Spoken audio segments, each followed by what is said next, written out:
Assalamualaikum warahmatullahi wabarakatuh. Bismillahirrahmanirrahim. Wassalatu wassalamu ala rasulillah alihi washabihi wa mawalah la khala wa la quwata illa billah.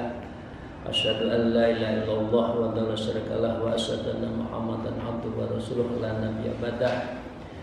A'udzu billahi minasyaitonir rajim. Bismillahirrahmanirrahim. Ya ayyuhalladzina amanu taqullaha wa kunu ma'as shadiqin. Amma ba'dah.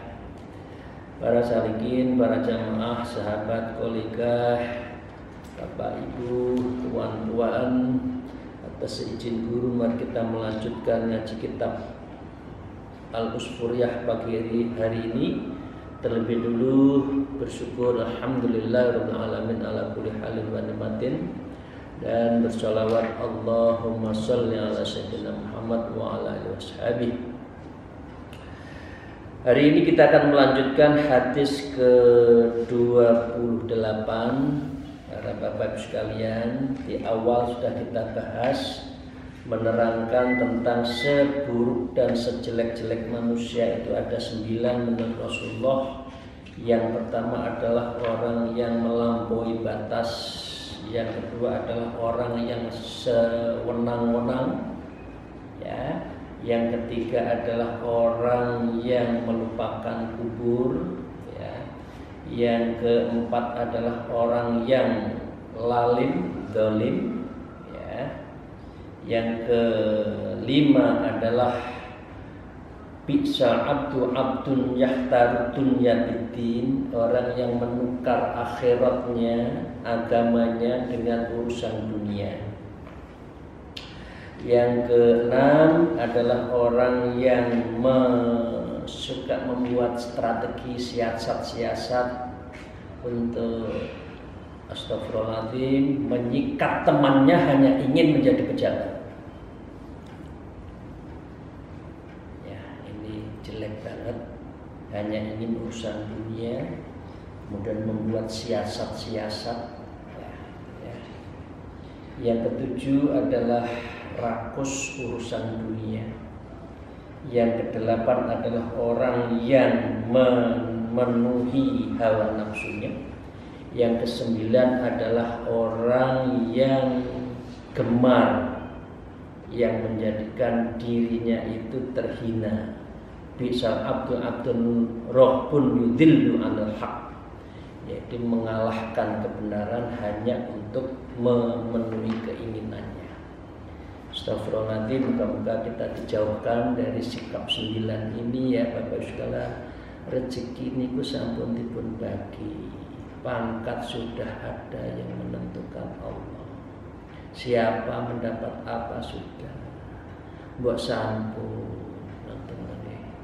mbok sudah, jangan menfitnah, jangan menginjak kepala orang hanya ingin jadikan tangga untuk memperoleh sesuatu. Na'udzubillah min dzalik. Ya. Ini ada 9. Nah, mari kita kaji tentang hikayatnya.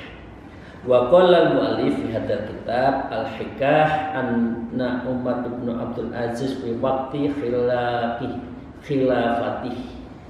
Jadi suatu saat Khalifah Umar bin Abdul Aziz dalam sebuah beliau sebagai khalifah arsala sahabah mengutus sahabatnya ila Rumi, ke negara Romawi, li ajlil ghazati, yaitu untuk menaklukkan, untuk perang.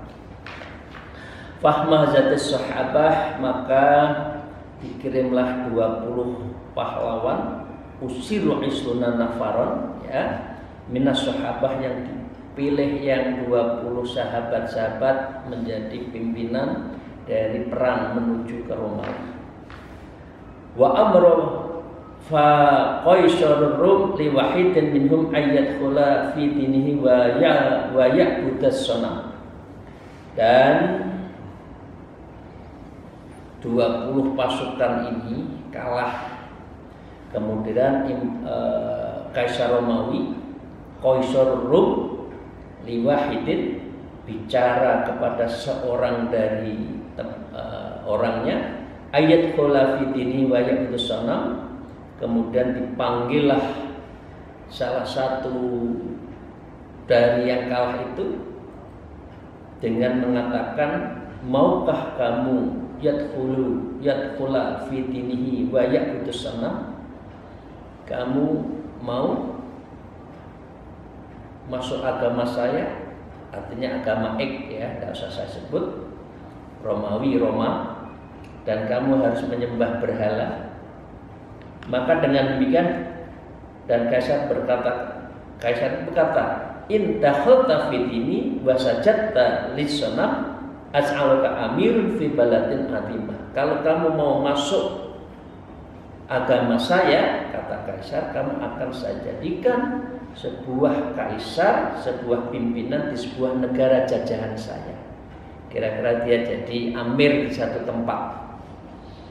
Wa utikal alamu wa khulud, kamu akan saya carikan, memberi kamu panji-panji negara, wal ku'sa, dan kamu akan mendapatkan lencana kehormatan, kira-kira bintang Mahaputra itu, wal buk, dan kamu akan mendapatkan trompet yang indah dari gelas, sehingga kamu akan menjadi pemimpin. Itu tandanya, trompetnya dari gelas dan sesuatu yang indah. Wa illam tadkhulu fi dini, kalau kamu tidak mau masuk agamaku, agamanya mereka, uktuluka, kamu akan saya bunuh, wa adribu unika, dan saya akan penggal kepalamu. Faqala al-abiuddin bidunya, maka satu di antara pimpinan, ya, panglima dari salah satu 20 grup itu kemudian mengatakan, la abiu, tidak saya jual ad-dini, agama saya, bidunya, dengan agamamu. Enggak mau, saya enggak mau agama saya Islam karena hanya dunia, kemudian saya ngalah dan saya pindah agama. Fa'amir biqalbi, maka Kaisar memerintahkan kepada prajuritnya, fayuqatil fil midani wa tiba'unuhu bisayf, maka yang pertama ini dibunuh di lapangan, dilihat semua orang yang tidak ikut Kaisar akan dibunuh di dalam sebuah padang bisayf, dengan di sebuah lapangan dengan bisayf, dengan pedang. Fadara Rasul fil midan salah samaratin, ini dilalah kepala yang dipenggal itu keliling alun-alun itu sampai 3 kali salah samaratin. Wa kana yuqra hadil ayat, kemudian yang sudah dipenggal itu dengan sekaligus membaca ayat, ya. Apa yang dibaca ayat penggalan kepala yang keliling itu? A'udzubillahi minasyaitonir rajim. Ya ayyuhan nafsul mutmainnah irji'i ila rabbiki radiyatan mardiyah fadkhuli fi ibadi wadkhuli jannati. Wahai jiwa yang tenang karena dia sebagai jihad fisabilillah, kembalilah kepada Tuhanmu dengan hati yang tenang, lagi diridhoi, maka masuklah ke dalam jamaah hamba-hambaku dan masuklah ke dalam surga Allah, Jannatun Na'im. Yang pertama dipenggal dan sudah langsung masuk surga. Faghadaba wa syara'a wa khaladani, kemudian melihat sudah dibunuh malah dakwah, kira-kira gitu, tambah marahlah Kaisar itu, kemudian panggil yang kedua, kemudian sama, apakah kamu mau masuk agamaku dan kamu akan saya jadikan amir di suatu tempat jajahan, dan kamu akan mendapat piala, kamu dapat SK, kamu akan dapat pensiunan selamanya selama kamu hidup dengan anak cucunya, kira-kira gitu. Jawablah Abiuddin itunya, tidak, saya tidak menukar agama saya Islam dengan dunia. Fa in kana laka wala yatun qat'i unuki, maka jika kamu, maka saya akan penggal juga dengan pedangmu dan kamu akan saya bunuh. Maka dengan demikian dijawab tidak, sama, dibunuhlah di alun-alun itu. Sama, yang kedua ini kepalanya tuh keliling di dalam lapangan Romawi itu sambil membaca a'udzubillahi minasyaitonir rajim, fa huwa fi 'ishatir radiyah fi jannatin 'aliyah qutufuha daniyah. Maka orang itu berada dalam keadaan situasi yang diridhoi Allah.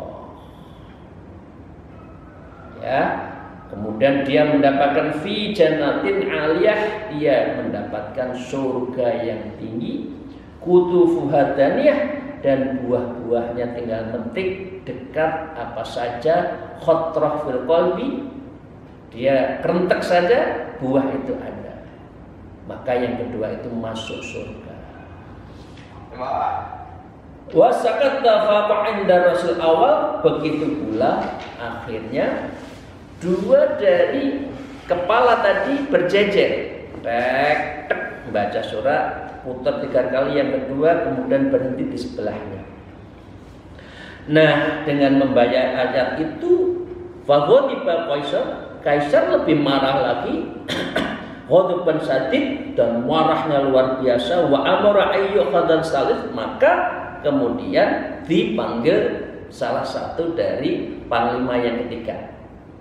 Yang ketiga sama, mataku anta hadat khulufitini waj'alka amir, apakah kamu masuk agama saya dan kamu akan jadikan amir? Fa'adrakat husaqawah wa qala takhudhu fitinika. Lalu diterpa orang ketiga itu oleh kondisi yang celaka, bimbang di dalam beragama. Kemudian dia mengatakan dakhal fitinika, ya saya masuk ke agamamu deh, nggak apa-apa, pikirannya sudah panjang, saya akan jadi presiden di suatu daerah negara jajahannya, saya akan menjadi raja dengan kekuasaan yang tinggi, wa khartud dunya bil akhirah, dan saya akan memiliki dunia yang luar biasa, kaya raya melebihi dari 9 negara kan gitu ya di Indonesia. Wah, bayangannya sudah jadi orang itu. Faqala Kaisar waziri, maka Kaisar berbicara dengan wazirnya, uktub lahu mitalan wa abihi khul'an wa kusan wa alaman, tulislah, buat SK deh, ketetapan imbalan, dan berikanlah dia lencana kehormatan, dan dia berikanlah gelas kaca trompetnya sebagai wujud dia itu adalah menjadi amir 2 tempat. Faqala fajiratun ya malik kaifa utihu bi ghairi tajribatin. Wahai Kaisar, jangan dulu. Mulai diuji, sudah masuk agama lain, kemudian diuji. Bagaimana kalau kamu kok memberi SK jadi presiden di suatu tempat, belum diuji kok? Faqala wazir qul lahu in kunta shadiqan fi kalamika, jika kamu benar katanya, apa yang kamu katakan benar, maka bunuhlah faqtul rujulun minan ashabika wa nusaddiqu kalamaka. Kalau kamu benar, itu kawanmu itu kan ada 20, dan kamu bunuh dan salah satunya, ya, sebagai wujud kamu memang betul-betul pindah agama saya, agamanya mereka, dan aku mempercayai apa yang kamu ucapkan, kamu mau pindah agama. Fa'aqadal mal'una mahdulun wahidan min ashabih, maka terkutuklah orang ini memenggal kepala juga temannya sendiri, kemudian dia bunuh di antara sahabatnya itu. Dunia dijual, agama dijual untuk dunia, salah satunya adalah untuk membunuh temannya. Fa'amr Malik wazir ajak tu pemasan, Malik, wazir, menteri, sekap, seknek, catat itu, berikan SK-nya. Nah, sekneknya nggak mau, menteri sekretaris negara nggak mau. Faqala Wazir Malik mengatakan, hadza laisa min aql, ini nggak masuk akal wahai raja, wahai kaisar. Bagaimana teman sendiri dibunuh? Ansot di kalam, bagaimana kita meyakini omongannya? Jangan-jangan kita yang akan dibunuh. Alhamdulillah ya. Ini orang yang tergoda urusan dunia itu. Wa mar'aha akhir alladzi wulida ma'u wa nasa'an, sedangkan ia tidak dapat menjaga saudara sendiri yang tumbuh besar bersamanya. Fa kaifa yanahaqan, bagaimana kita mempercayai orang ini akan menjadi amin di satu tempat? Maka kaisar pun membunuh orang ketiga yang dia sudah pindah agama, yang agamanya dijual urusan dunia. Dia membayangkan jadi presiden di suatu negara jajahan, dibunuh juga. Faqatalu wa qata'u ra'sahu, kemudian kepalanya itu dipenggal dan juga berputar 3 kali. Tetapi dia membawa, yang dibaca ayatnya berbeda. Afaman haqqa 'alaihi kalimatul adzab afa anta nunqidu min finnar. Apakah kamu hendak merubah orang-orang yang telah pasti ketentuan azabnya? Nggak bisa. Orang yang menjual agamanya urusan dunia nggak bisa diazab.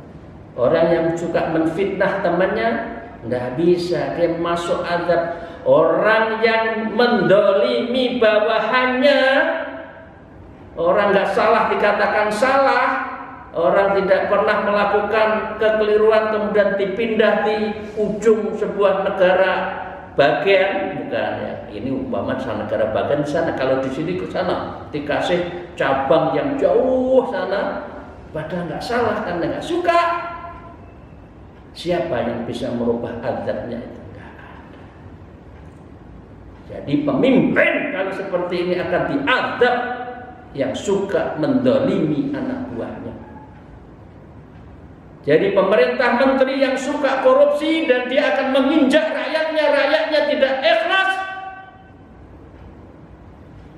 azab tidak akan pernah mampu untuk dihentikan. Karena itu seburuk-buruk manusia menurut Rasulullah. Afa anta tuqaddim min finnar, apakah kamu bisa menyelamatkan diri dari neraka orang seperti ini? Nah, ceritanya seperti itu. Wasakana fitar fil midani wa makhudha indal rasi. Kemudian kepalanya itu akhirnya tidak bergabung dengan 2 temannya yang lain, maka itulah dia fasara ila adabillah. Orang ini yang ketiga ini soro, yaitu menuju kepada azab Allah, adabillah wa na'udzubillah min dzalik. Semoga Allah kita tidak dijadikan seperti orang yang ketiga ini. Bapak Ibu sekalian, golek rezeki sing halal, ojo menfitnah konco, jangan mendolimi bawahan, jadilah menteri yang adil, ojo celometan. Jadilah presiden yang adil, jangan ingin berkuasa terus. Itu namanya zalim, dan itu akan masuk neraka karena azabnya itu tidak ada satupun yang bisa menghentikan. Na'udzubillah min dzalik. Wis monggo golek rezeki apa enake wis. Jadi camat alhamdulillah. Ya, jadi rektor alhamdulillah, jadi kepala cabang alhamdulillah. Sing penting halal, sing penting barokah. Jadi tani alhamdulillah, jadi guru alhamdulillah. Nggih, wis lho.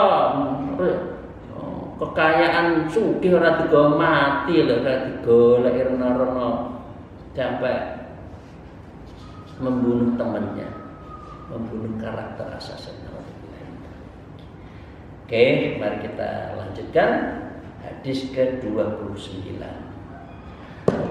An Abdullah Umar Ibnu Suhaib bin qala sami'tu Anas bin Malik radhiyallahu ta'ala annahu qala muradtu bi janazatin fa'atnahu alaihi khairan.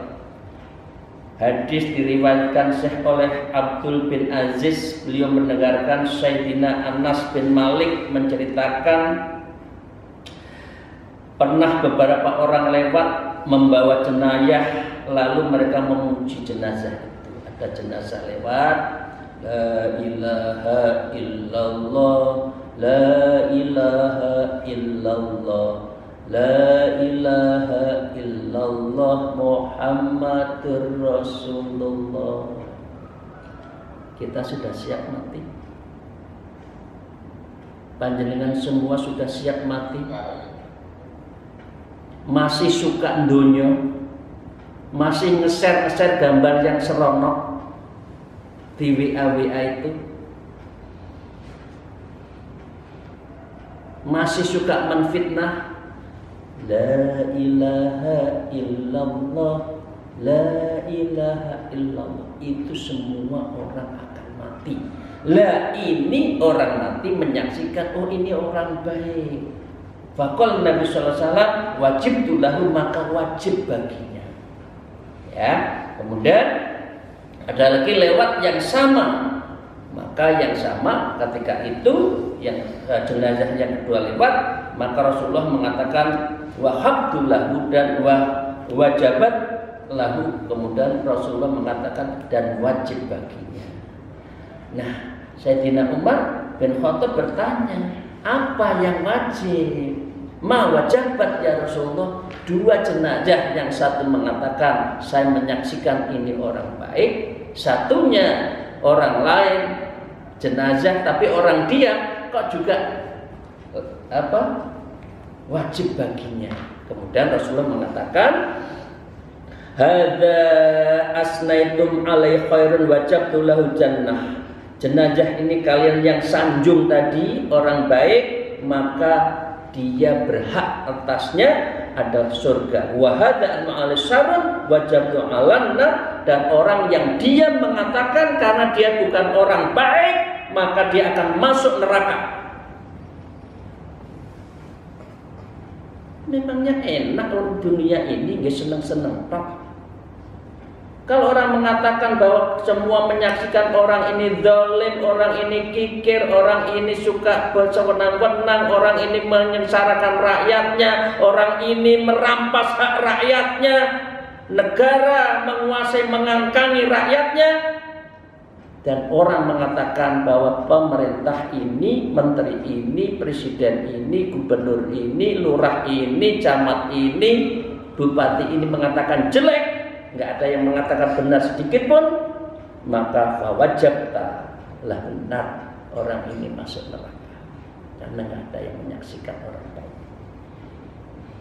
Antum syuhada Allah fil ardi, wahai kalian manusia, kita sesama manusia itu adalah saksi Allah di muka bumi. Kemudian diceritakan an Abil Aswad dini qauli jalasta, dari Imam Abdul Aswad Adali, saya pernah duduk dengan Sayyidina Abu Bakar. Beliau berkata, Faqala Rasulullah SAW, telah bersabda Rasulullah, ditirukan oleh Sayyidina Abu Bakar. Sayyidina Umar bin Khattab mengatakan begini, ma min rajulin yamutu fayashhadu lahu talata rijalin bi khairin illa wajadal jannah. Tidaklah seorang yang akan meninggal dunia lalu disaksikan untuknya 3 orang dengan mengatakan kebaikan, melainkan dia masuk surga. Faqultu ya Rasulullah wa in kana nasnam, kalau hanya 2 orang gimana Rasulullah? Qalu walasna, walaupun itu 2 orang. Jadi Bapak Ibu sekalian, ya dengan biasa kita takziah kan,